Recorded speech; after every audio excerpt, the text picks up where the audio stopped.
Muito bem, vamos retomar então os trabalhos da manhã do dia 20 de janeiro de 2021, com o julgamento do processo item 34, conselheiro Daniel Ribeiro Silva, recorrente Costal Eletromecânica Limitada. Aqui nós temos 5 processos, né, conselheiro Daniel? Da mesma presidente. Você tem alguma ordem que queira fazer no julgamento, não? Vamos seguir a da pauta mesmo. Não são exatamente iguais. Eu acho que dos 5 a gente tem 2 ou 3 situações diferentes, mas as soluções são as mesmas, né? Para essas duplas ou para esses 3. Mas vamos na ordem mesmo, que são casos bem simples. Tá já, então. O item 34, então. O de final 2009-12, tá aí na página. Tá. Esse daqui eu vou ser bem objetivo, presidente. É um PERDECOMP, né? Inicialmente tem uma alegação, uma preliminar de nulidade em razão de ausência de fundamentação, tá, do despacho decisório, né? Aquela preliminar que a gente já conhece aqui, dizendo que não tem fundamento, etc. Então, eu estou adotando aqui, para afastar essa preliminar de nulidade, a decisão da DRJ. Eu estou sendo já partindo direto para o recurso, que eu antecipo que eu estou convertendo em diligência esse processo e vou justificar o porquê. Tá? Ok. Aí a gente tem outros fundamentos aqui depois, que são matérias de mérito. Primeiro, a decadência do direito de revisar o saldo negativo, matéria que a gente já pacificada, mas eu não vou enfrentar agora. Estimativa compensada e não confirmada na composição do saldo negativo, que também é uma matéria que a gente tem pacífica aqui na turma, a gente já jogou nessa reunião, tá? E tem um IR-fonte que compõe o saldo negativo, que a DRJ e o despacho decisório entenderam que não foi confirmado, não teve a comprovação do IR-fonte no recebimento de juros sobre empréstimos, tá? Pela empresa. O que é que acontece aqui? Quanto ao item A e B, eu já estou aqui no voto, são matérias pacíficas da gente. Quanto ao item C, da prova do IR-fonte, no recurso voluntário, o contribuinte cita que essa prova está num documento de número 7, anexado ao recurso voluntário. Tá? Ele faz essa alegação. A gente tem outro caso que é exatamente igual. Em anexo a esse recurso, na folha 210, tem essa tela de extrato aí, do sistema da Receita, que demonstra que teve um erro na juntada dos documentos do recurso. Tá? Essa tela acusa o erro aqui da juntada. E não tem nos autos o documento. Tá? Também não entendo que seja o documento 7 da manifestação de conformidade, porque não tem nada a ver com essa comprovação, e segundo, porque no recurso, quando ele quis se referir a documento da manifestação de conformidade, ele fez isso de forma expressa. Eu até cito aí um trecho de um recurso que ele fala o documento 8 da manifestação de conformidade. No recurso não, ele fala do documento 7 anexado na presente peça. Como tem essa questão do erro informado aí pela própria administração nessa juntada, para evitar qualquer problema de nulidade ou cesseamento de direito de defesa, eu estou propondo aqui uma conversão em diligência, tá?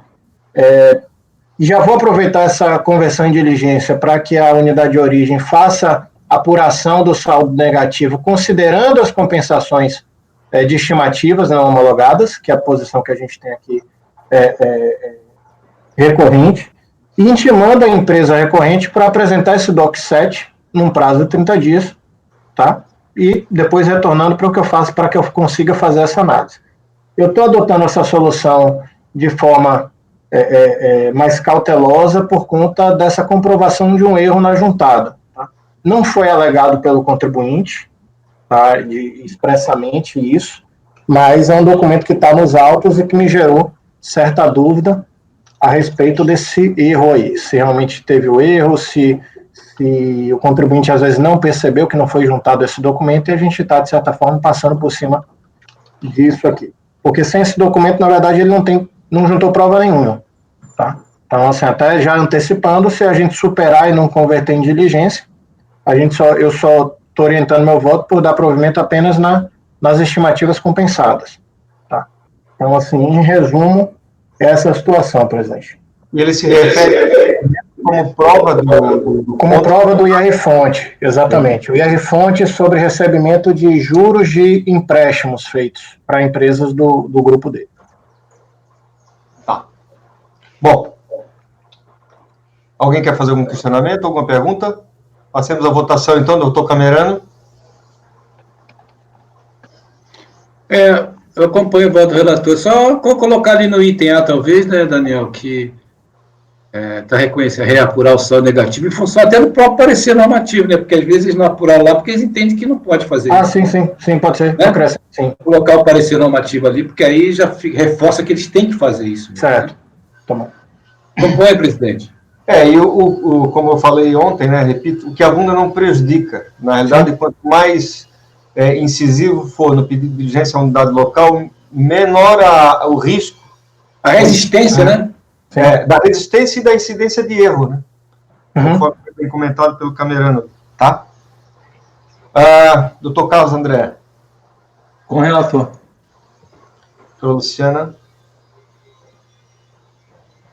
Acompanho o relator, presidente. Doutor Itamar. Com o relator, presidente. Doutora Letícia.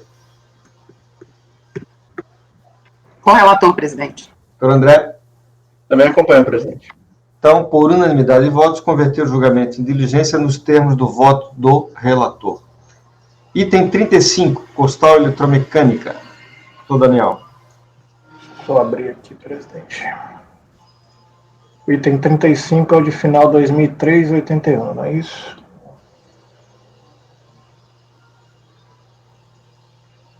Ele está salvando aqui, fechando.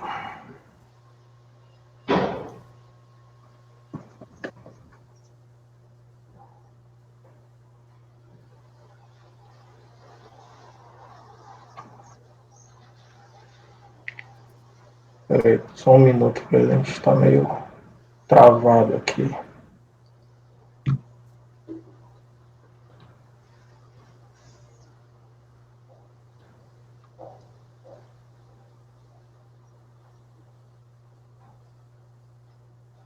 Bom, presidente, esse é um pouquinho diferente, tá? É PERDECOMP também, tá? A unidade de origem deferiu por conta da falta de comprovação da certeza e liquidez do crédito, tá? Por falta de apresentação de documentos e também pela questão da... Só confirmar aqui, teve o prazo decadencial. E também razão do prazo decadencial de 5 anos. Trata-se de um pedido que foi feito antes de 2005, na aplicação da súmula CARF 91. E resignada, a interessada apresenta manifestação de conformidade, dizendo que, defendendo a questão da aplicação dos 10 anos, né, do 5 mais 5, traz nota da COSIT nesse sentido, tá? Ainda não tinha súmula no momento do julgamento, então, basicamente, defende isso. Questiona aqui que, quanto ao mérito em si, sustenta que, por força da Lei 8383 de 91, os contribuintes deveriam pagar seus tributos calculados em quantidade de UFI, mediante a conversão do valor destes pela quantidade de UFI vigente à época, vale dizer, multiplicando tal quantia pelo valor da UFI na data do próprio faturamento, mas que, com a edição da 8541, a conversão do montante da UFI deveria se dar pela sua multiplicação pelo FI do dia anterior ao do efetivo pagamento. E, segundo ela continuou apurando, depois dessa alteração legislativa, essa conversão da UFI pelo procedimento anterior, e isso geraria aí o suposto e alegado crédito dela. Tá?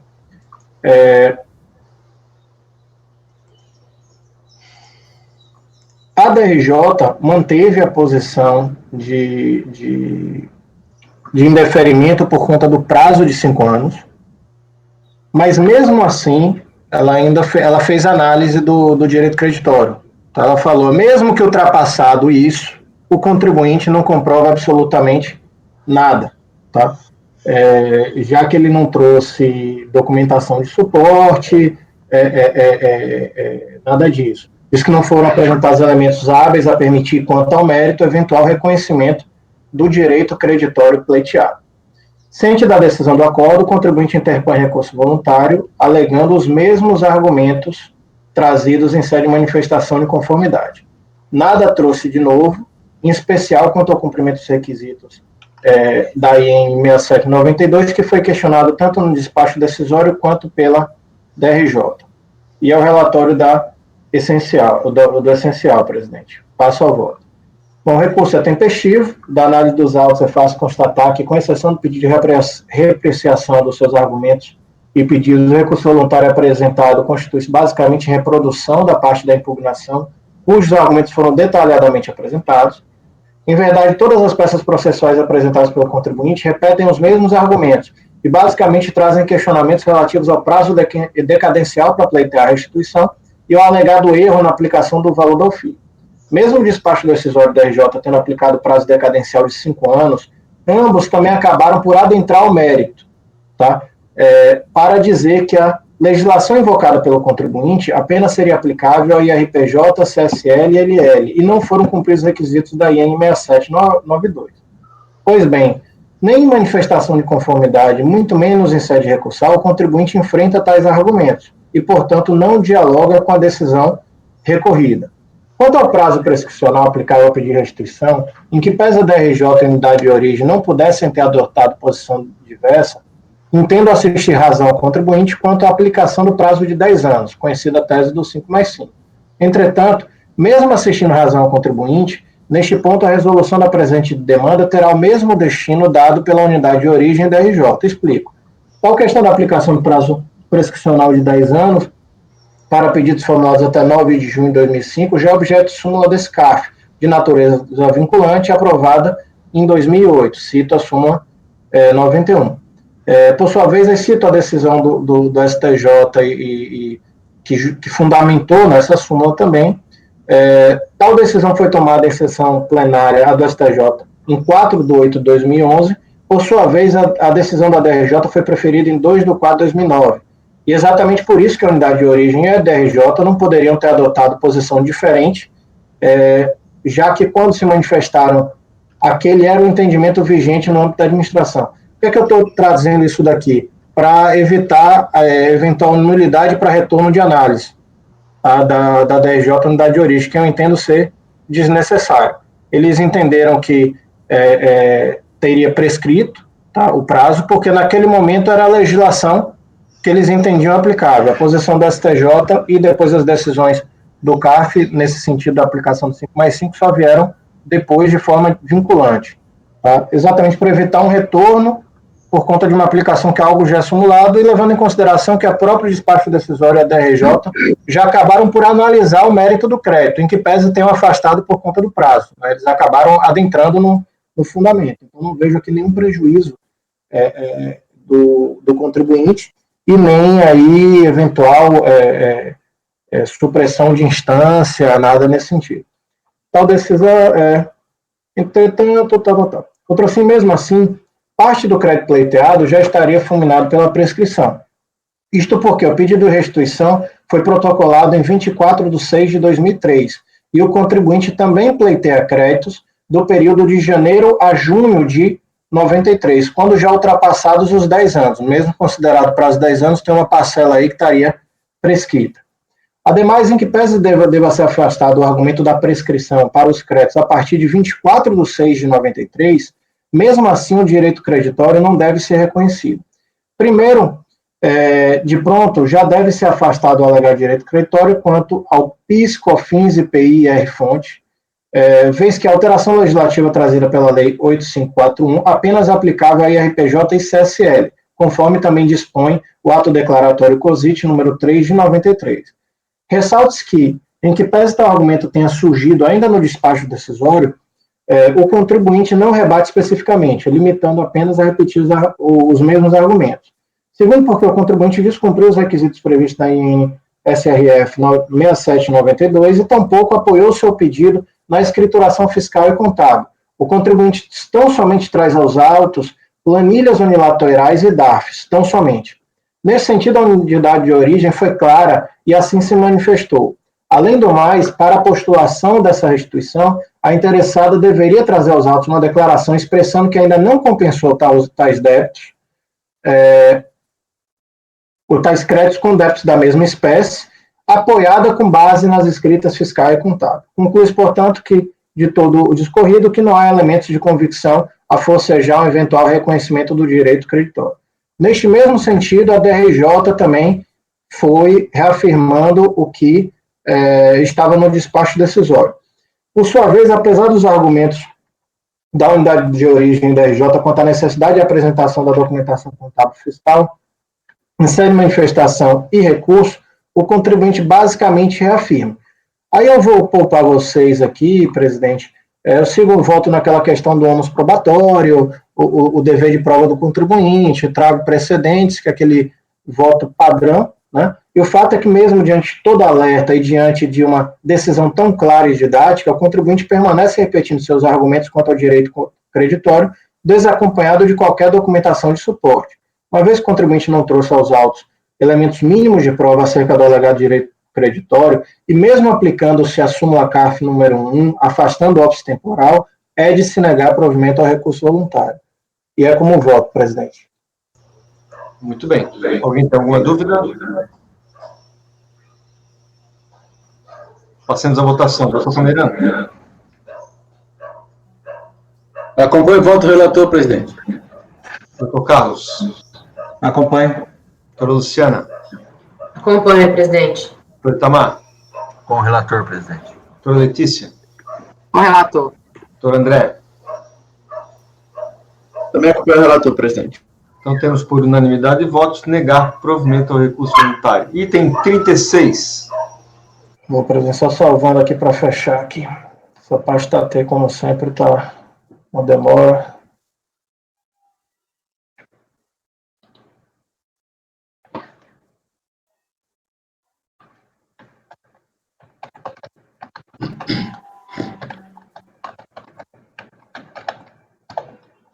Bom, 36 é o de final de 2003, 46.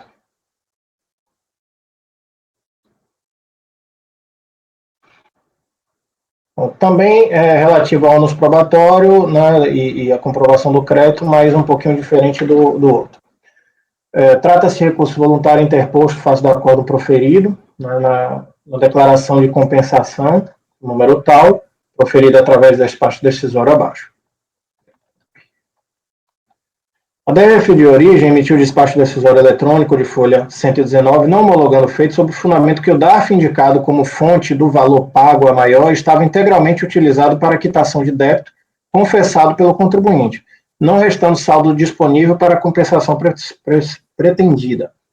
Cientificada do despacho decisório, a interessada apresentou manifestação de inconformidade, acompanhada de documentos de folha 5 a 104, onde alega em síntese que durante o ano calendário de 2008 optou pela apuração anual do lucro real, utilizando-se a sistemática da suspensão e redução de pagamentos, com base em balancetes contábeis. Diz que ao elaborar os cálculos definitivos do lucro real anual e dessa forma descontar as antecipações efetuadas durante o ano 2008, verificou que os recolhimentos foram superiores ao montante devido pelo lucro real anual, restando um saldo negativo de 45.535, mesmo sem considerar o recolhimento relativo ao mês de dezembro, no valor de 70.929.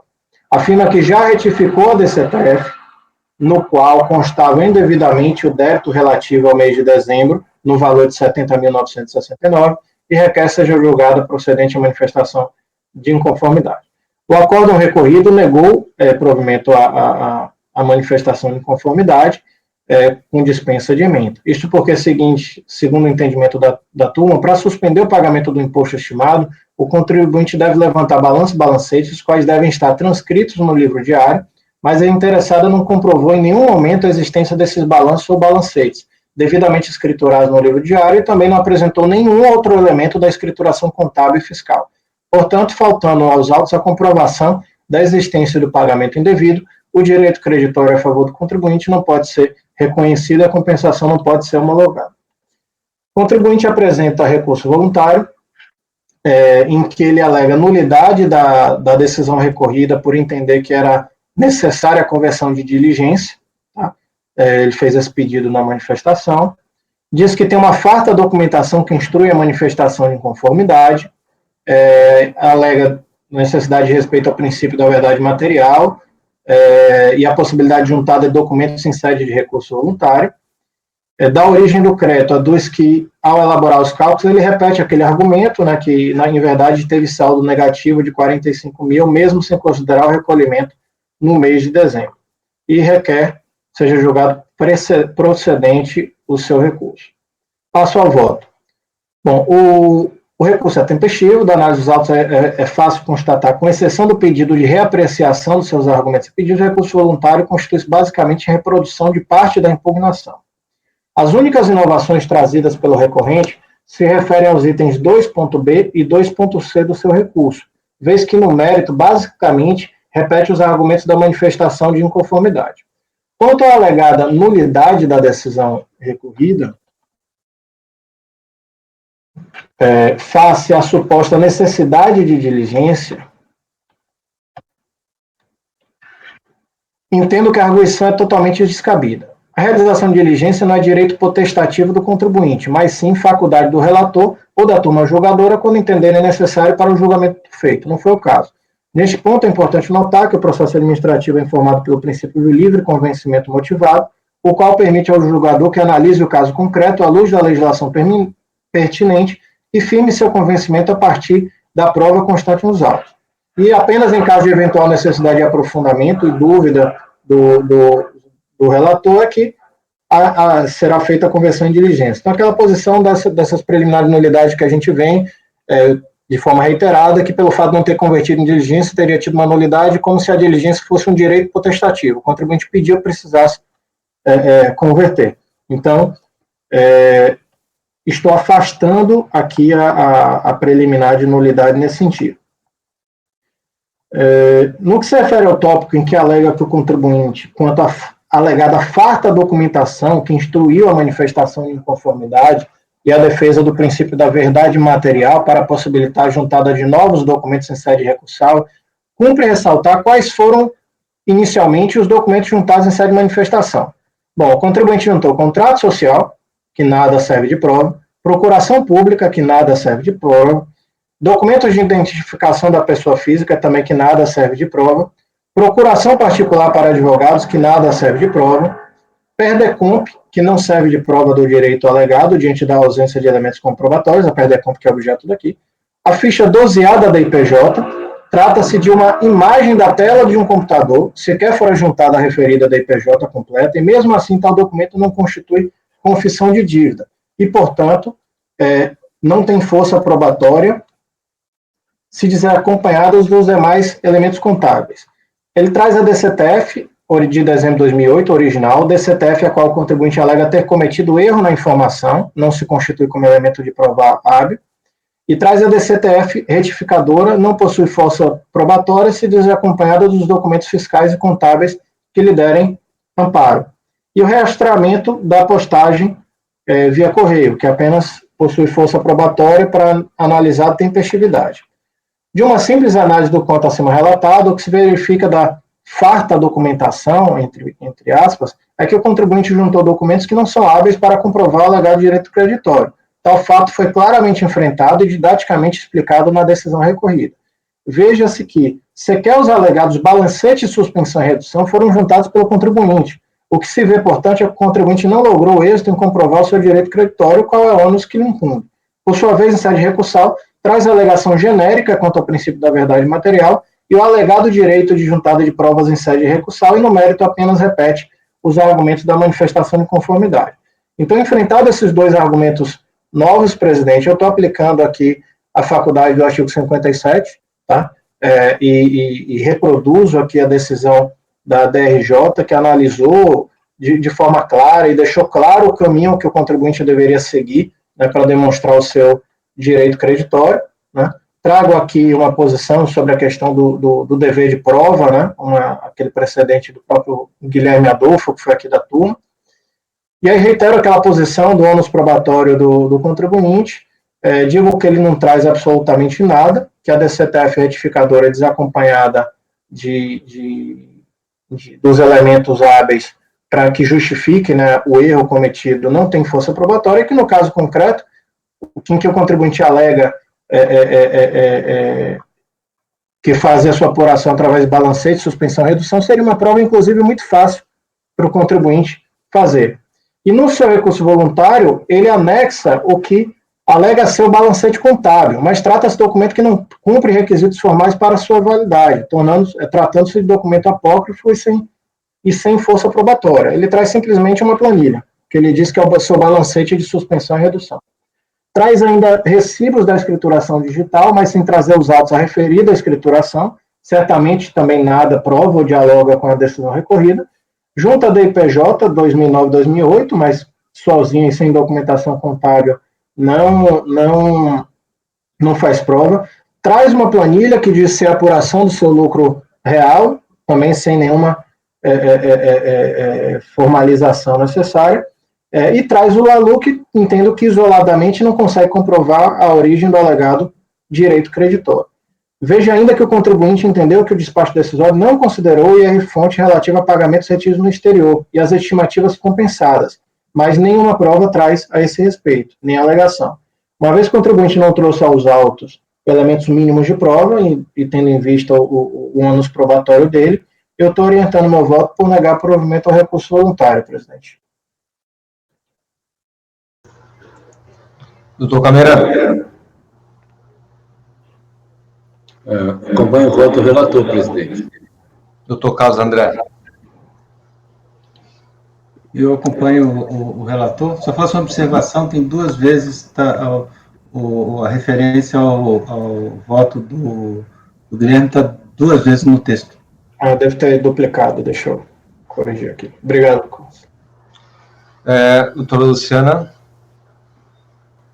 Acompanho o relator, presidente. Doutor Itamar. Com o relator, presidente. Doutora Letícia. O relator, presidente. Doutor André.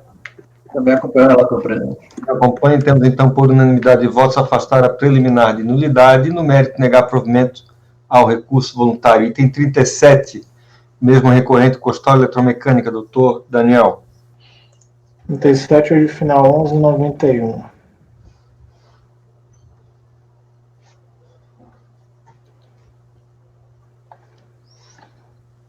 Deixa eu abrir.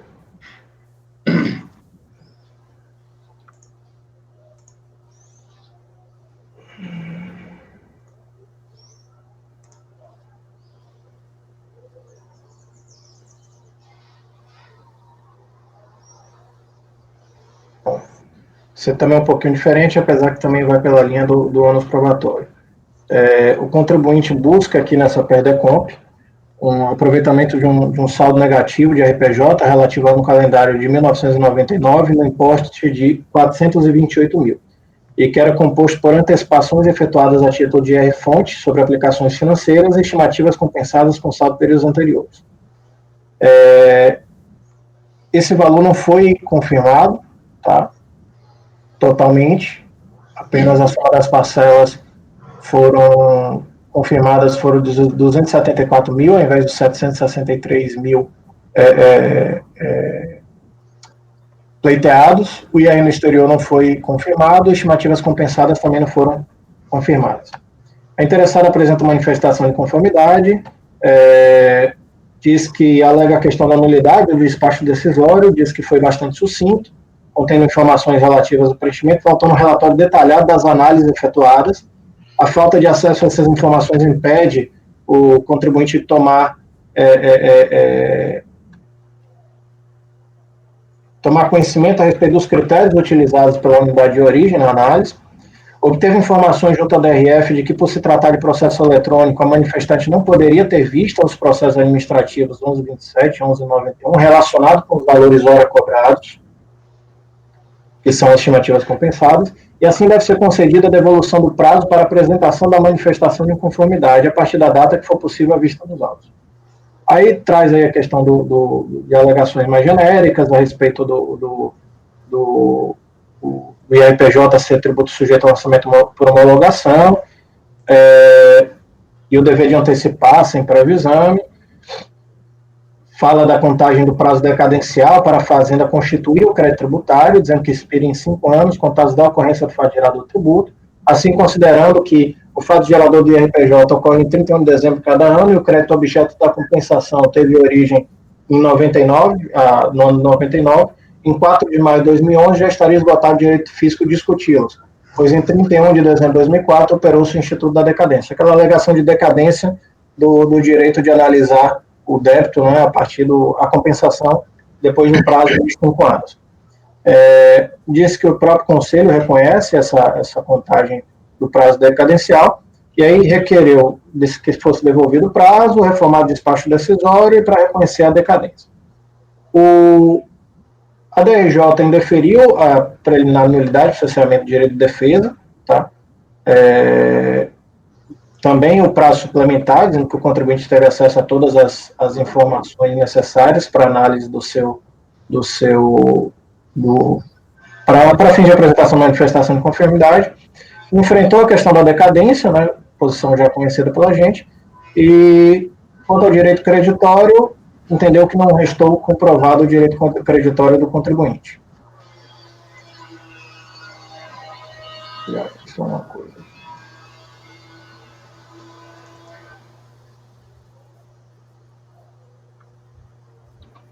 Isso porque, segundo a turma, a requerente não trouxe nenhuma contestação ao mérito da decisão administrativa, que caracterizou a negativa de reconhecimento do direito creditório, proveniente da apuração de saldo negativo. E compete ao contribuinte o ônus da formação da prova do direito creditório, a fim de demonstrar certeza e liquidez.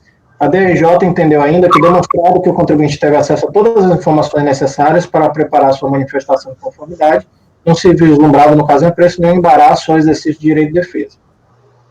Indeferindo o pedido de restituição do prazo. Outro sim, quanto à alegação de decadência, né, é conhecido que, na verdade, o prazo decadencial é para constituir o débito, né, não para análise do direito creditório aqui, homologar a compensação. Ciente da decisão do acordo, o contribuinte apresenta recurso voluntário, reitera a questão da omissão dos critérios utilizados para análise, reitera também a preliminar de decadência, entendendo ter esgotado o prazo para se discutir o crédito tributário. Diz que comprovou o direito creditório, alega aí o princípio da verdade material, e requereu que fosse provido o recurso voluntário. É o relatório do essencial. Bom, presidente, aqui, no que se refere à preliminar de nulidade, ela é exatamente igual a apresentado manifestação de conformidade, então estou adotando aqui a decisão da DRJ nesse sentido, para afastar essa preliminar de nulidade, tá? Entendo que a decisão recorrida é irretocável e deve ser mantida pelos seus próprios fundamentos. Então, quanto à preliminar, eu estou afastando preliminar semelhante ao que a gente viu nos outros processos. Quanto aos argumentos de mérito aduzidos pelo recorrente, eles resumem-se a decadência do direito de revisar o saldo negativo e existência do direito creditório. Quanto ao primeiro argumento, cumpre ressaltar que o mesmo não pode ser acolhido e já há jurisprudência majoritária pacífica nesta turma ordinária. Cumpre ao órgão competente o pronunciamento acerca da certeza e liquidez do crédito invocado em favor do sujeito passivo. Não se pode admitir que a determinação da certeza e liquidez dos indébitos relativos ao saldo negativo de RPJ pode ser aferida sem qualquer análise da base de cálculo do imposto que serve de fundamento. Ressalto que da análise da regularidade da composição da base de cálculo, fato que serve de fundamento à determinação do saldo negativo do imposto, se já ultrapassado o termo final de contagem prazo decadencial, não pode implicar em lançamento de ofício de diferenças de imposto porventura apuradas. Todavia, não se pode dizer, por isso, que o órgão administrativo deve simplesmente homologar o saldo negativo de RPJ demonstrado na DIPJ correspondente e proceder à restituição ou compensação sem aferir a sua certeza e liquidez. Então, assim, vou pedir Vênia para pular essa parte, é conhecida, um voto já assim, pacífico aqui da gente, fazendo essa diferença da questão da homologação tácita, etc. E do direito de verificar, né, a certeza e liquidez do saldo negativo. Trago também um voto aqui do Fernando Brasil e também do presidente Luiz Augusto aqui nesse sentido, e também um voto da Câmara Superior também nesse mesmo sentido, defendido aí no voto. Deixa eu só seguir aqui. No mais, desde a manifestação de conformidade, o contribuinte alega a existência do crédito pleiteado e alega que promoveu a juntada de provas necessárias. Ocorre que, tanto em sede de manifestação quanto recurso,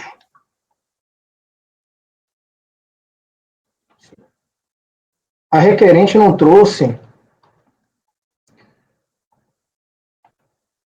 nenhuma contestação ao mérito da decisão administrativa que caracterizou a negativa de reconhecimento do direito creditório. Desta forma, resta precluso o direito do contribuinte, em sede de recurso voluntário, inovar e enfrentar o mérito da composição do direito creditório. Entretanto, ou seja, na manifestação de conformidade, ele simplesmente alegou aquelas preliminares de nulidade e decadência. Tá? Entretanto, mesmo que ultrapassada tal questão formal, ou seja, mesmo entendendo que está precluso, eu faço uma análise preliminar disso aqui, o fato é que o contribuinte não traz os elementos de prova necessários para a comprovação do direito creditório alegado. Portanto, neste momento processual, para se comprovar a liquidez e certeza do crédito, informado na declaração de compensação, é imprescindível que seja demonstrada na escrituração contábil e fiscal do contribuinte, baseada em documentos hábeis e idôneos, a diminuição do valor do débito correspondente a cada período de apuração. As informações prestadas à Receita por meio de declarações demonstrativas situam-se na esfera de responsabilidade do próprio contribuinte, a quem cabe demonstrar, mediante adequada instrução probatória dos autos, os fatos eventualmente favoráveis às suas pretensões, consoante disciplina instituída pelo já citado artigo 16 do inciso 3 do PAF. No caso concreto, a manifestante não juntou aos autos a documentação hábil para infirmar o motivo que levou a autoridade fiscal competente a não homologar a compensação ou comprovar o crédito alegado. Assim, uma vez não comprovado nos autos a existência do direito creditório, e sigo também a mesma linha da questão do ônus probatório do contribuinte. E o fato é que, além de nada falar sobre a composição do crédito em sede de manifestação de conformidade, mesmo em recurso onde o contribuinte defende a existência do crédito, faz-nos acompanhado de qualquer documentação de suporte. Uma vez que o contribuinte não trouxe aos autos elementos mínimos de prova de que teria havido um erro de fato, é de se negar provimento ao recurso voluntário. Nesse ponto aqui, vocês podem perceber que parte da composição do crédito, tá, ele vem de estimativas compensadas não homologadas. Só que o contribuinte não trouxe nada no mérito a respeito dessa composição, é absolutamente genérico, ele basicamente bate na preliminar nulidade e decadência, tá? E mesmo considerando essas estimativas compensadas, não geraria o saldo negativo, porque tem outros valores que também não foram contestados e não foram comprovados. Tá? Então, estou indeferindo e eu não estou nem entrando nessa questão, que seria a única matéria que aproveitaria ele. Aqui ele sequer alegou. Então, estou negando o provimento ao recurso. É como voto, presidente.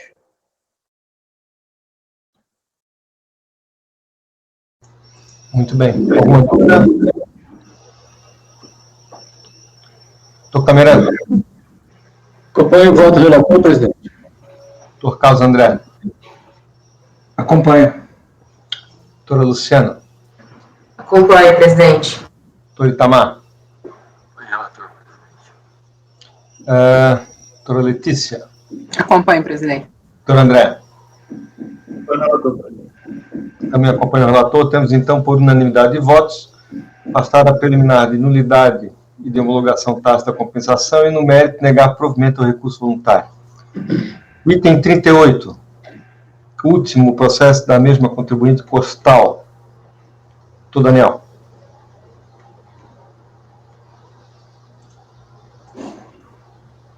Final 1083. É uma resolução em diligência, presidente, uma situação exatamente igual ao primeiro processo, que a gente já converteu em diligência.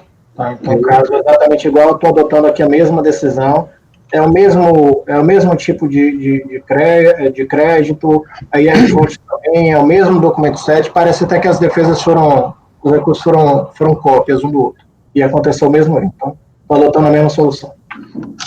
Doutor Camerano. Só não esqueça o relator de botar lá o parecer normativo. Sim, senhor. Sim, senhor. Muito bem lembrado, doutor Camerano. Acompanho o voto do relator, presidente. Doutor Daniel, doutor Carlos André. Acompanho o relator. Doutora Luciana. Acompanho. Doutor Itamar? Com o relator. Doutora Letícia? Com o relator. Doutor André? Com o relator. Então, por unanimidade de votos, converter o julgamento de diligência nos termos do voto do relator. Vamos ao item 39, conselheiro Camerano. Recorrente Tora, Recintos Alfandegados S.A. Pois não, presidente, estou abrindo aqui o arquivo. Esse é um paradigma de um lote de repetitivos, não é isso? Isso.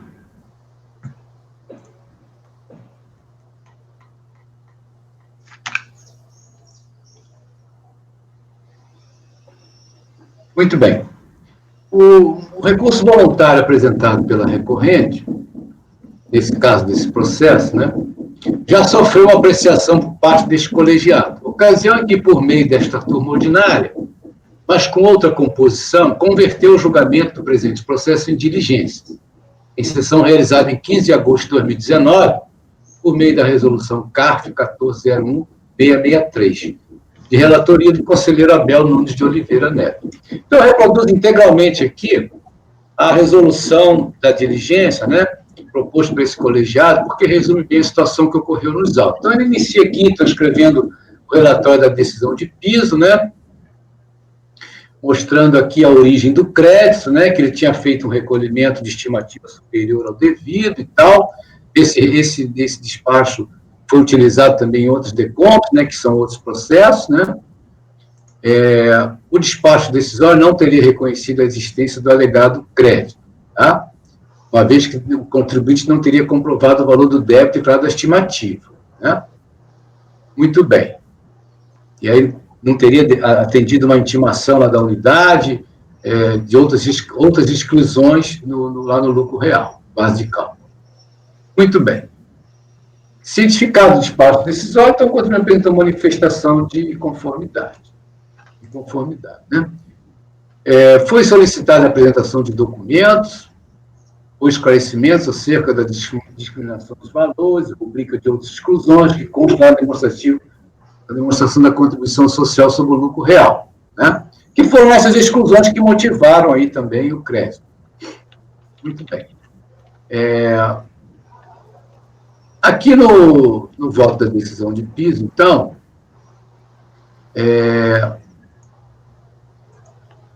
a delegacia de julgamento considerou improcedente essa manifestação e manteve a decisão da delegacia de origem.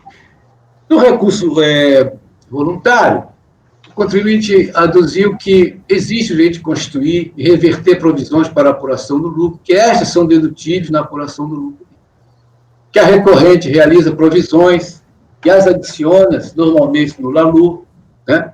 Periodicamente faz a revisão destas provisões e reverte as que não mais se justifiquem ou tenha se realizado. Que, em abril de 2010, realizou exclusões que seriam relativas a provisões realizadas lá em 2009 e 2010. Apresenta o detalhamento dos valores que foram provisionados, adicionados ao lucro real, e que, em abril de 2010, foram revertidos e excluídos do lucro real. Então, solicita a realização de diligência a fim de confirmar os lançamentos realizados. Então, a diligência do CARF, naquela época, entendeu-se que a empresa apresenta consistentes argumentos acerca da origem das exclusões realizadas pela empresa, que influíram na apuração do lucro tributário para o mês de abril, né? Que a decisão de piso, analisando a documentação, entendeu que não estavam corretamente demonstrados, né? Então, o CARF resolveu, então, baixar o processo de diligências, tá? No seguinte sentido aqui. Então, ele traz aqui uma série de julgados já do CARF, de situações semelhantes que resultaram em demandas de diligências. Então, aqui, na intimação da diligência, ele diz o seguinte: intimar o contribuinte a apresentar todos os lançamentos que foram realizados no sentido de constituir as provisões e posteriormente foram revertidas e excluídas na apuração do lucro, individualizando cada lançamento com a sua justificativa e documentação máxima. Apresentar todos os lançamentos de reversão das provisões e a justificativa dos mesmos, juntamente com a documentação hábil. Apresentar os livros fiscais, apresentar quaisquer outros documentos justificativa que entender necessário. Após receber essa documentação, deverá a DRF realizar análise diante do lançamento, apontados pelo contribuinte, em confronto com os registros dos livros, a fim de comprovar a correção dos lançamentos. Ao final, deve elaborar um relatório circunstanciado informando sobre a validade dos lançamentos realizados, informando qual o valor correto do imposto de renda devido no mês de abril de 2020 e, se existir saldo de pagamento em benefício do contribuinte, indicar o seu valor. Por fim, intimar o contribuinte o resultado da diligência. Muito bem. Em atendimento à demanda da diligência do CARF, o processo foi encaminhado à unidade de origem da Receita Federal, no caso, a de crédito lá da 6ª Região Fiscal, onde as diligências foram realizadas e proferiu o seguinte resultado. Eu reproduzo aqui todo o teor da diligência. O crédito demandado nesse processo foi o 84 mil lá, esse 84.548 aqui, ó. Esse crédito é que foi demandado na decompra apresentada pela recorrente, tá? Em função daquelas exclusões, reversões que fizeram lá na apuração do lucro real. Então, ele aqui examinou a unidade de origem e chegou à conclusão aqui, vamos passar aqui, não vou ficar reproduzindo todo o resultado da diligência, né? Então, aqui no final, ele chega à seguinte conclusão. Você vê que ele faz todo um detalhamento das exclusões correspondentes. A única exclusão que ele não conseguiu localizar foi os 45 mil reais aqui, mas ele entende que isso aqui é relevante para o processo. Então, está aqui no item 9. Ele chega à conclusão aqui,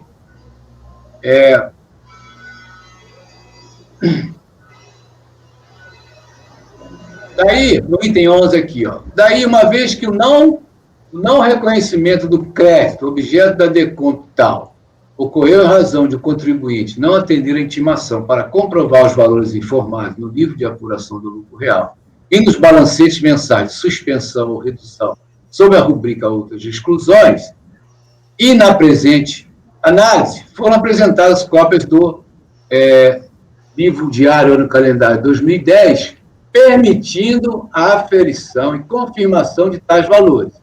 Entendo que o IRPJ devido pelo contribuinte ativo de estimativa no mês de abril é de R$ 239.905,86, que houve um pagamento do valor de R$ 433.500,30 centavos, resta um saldo de R$ 193.594. Conclusão. O débito da contribuinte na estimativa é aquele que está informado, PEDECOM, R$ 239.905. Ele fez um pagamento de 433, né? Então, reconhece aqui o crédito 84.548,63 pleiteado na decompra tratada no presente processo. Esse crédito é exatamente o que ele pleiteou na decompra original para fazer a compensação. Tendo em vista o resultado favorável da diligência ao contribuinte, em atendimento ao princípio da celeridade processual, após confirmação da ciência desta informação, o processo será devolvido ao CARF. Não há, entretanto, nenhum impedimento para que a contribuinte se manifeste. Na verdade, não houve nenhuma manifestação por parte da recorrência, da contribuinte, uma vez que a diligência atendeu totalmente o pleito que foi solicitado na DECOM. Então, senhor presidente, não me resta mais nada a fazer a não ser acatar. A própria unidade de origem já reconheceu a existência do crédito, já fez todo o exame solicitado por este colegiado. Então, é no sentido de reconhecer o direito creditório pleiteado, 84.548,63, homologando as compensações efetuadas até o limite do valor reconhecido. Então, esse é o voto para dar provimento ao recurso. Nesse sentido. Ok.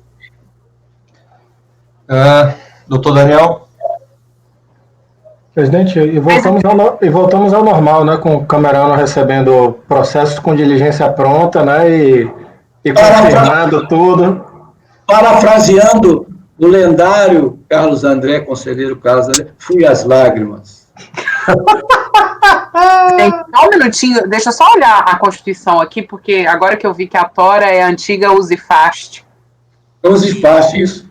Antiga Pois Usifast. tem que ver só se eu não estou impedida aqui, só um minutinho. Ok, dá uma olhadinha aí. Mas voltamos ao normal, né, Daniel, então? Então, esses que são os famosos processos, né? Voltamos à normalidade. Veja o tamanho do voto do conselheiro Camerano.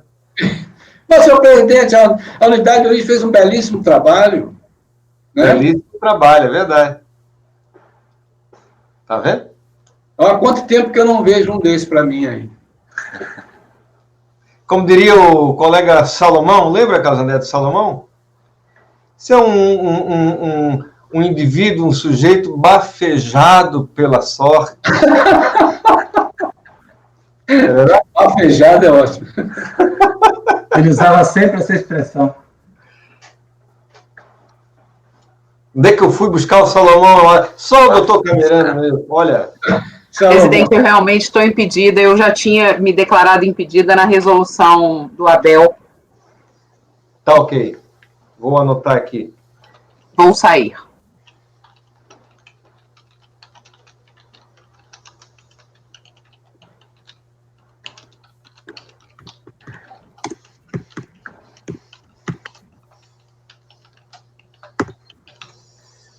Muito bem. Doutor Daniel, seu voto. Com o relator, presidente. Doutor Carlos. Acompanhe o relator. Doutora Luciana.